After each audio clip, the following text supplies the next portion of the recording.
Hello everybody in YouTube land. We're on day 3 of this lovely snowstorm. Now, I put 2 pictures of what this area that I'm standing in looked like before it was plowed. And let me show you how it looks now.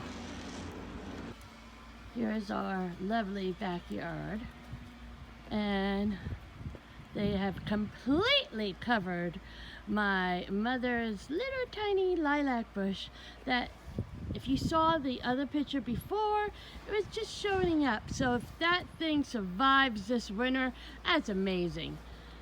My mom's car is still filled with snow, but look at the ground.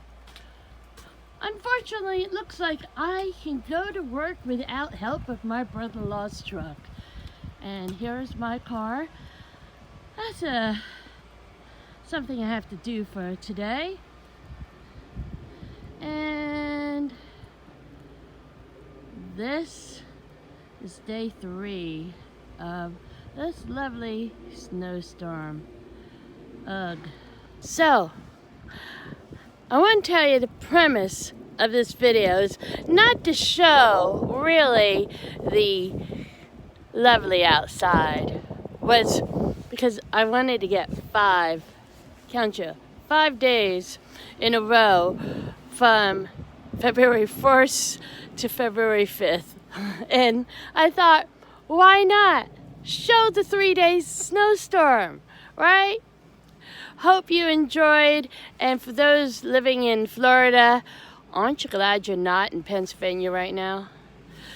See you later. This is Lady Jamer saying like, subscribe, tell your friends about Lady Jamer's channel. It's always interesting, even if it doesn't always make sense. Hit those notification buttons so you get notified on all these videos. And have a nice snowy day, everyone. Bye-bye.